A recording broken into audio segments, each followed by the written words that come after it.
31 mars 1919. 6 mois après l'armistice de la Première Guerre mondiale, la première loi à destination des invalides de guerre voit le jour.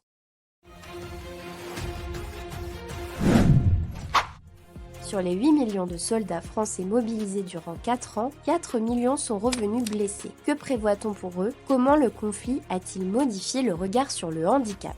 On attendait beaucoup du XXe siècle, dont Victor Hugo avait présagé qu'il serait beau. Et en fait, ce siècle a été inauguré tristement par la Grande Guerre. Cette guerre a provoqué toutes les misères du corps. On a parlé des gueules cassées, des gens qui revenaient dans des états physiques tout à fait déplorables. Paradoxalement, réparer ces blessures a provoqué des progrès médicaux en termes de prothèses, d'orthèses, qui ont effectivement eu des conséquences sur toutes les techniques de réparation du corps. On s'est beaucoup concentré sur ce qu'on a appelé les gueules cassées, oubliant toutes les psychés qui étaient également brisées dans le côtoiement permanent de quelque chose de très inhumain. On a parlé plus tard de stress post-traumatique, on a parlé également de l'obusite. La loi Lugol, du nom de son auteur, Jules-Auguste Georges Lugol, instaure le 31 mars 1919 un droit à la reconnaissance et à la réparation pour les mutilés de la Grande Guerre.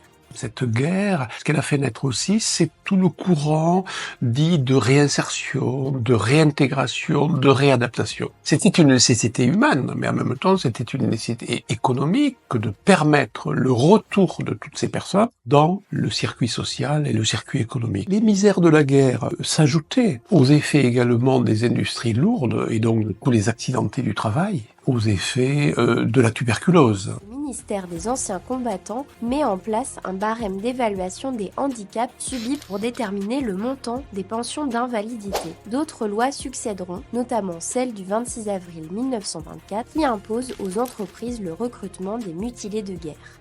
Il y a eu un contexte là fort qui a induit des lois toutes tournées vers cette idée de retour et de réadaptation et de réintégration. Tous ces événements sociaux contribuent à un changement d'approche de la question des dysfonctionnements du corps, de l'esprit ou des sens.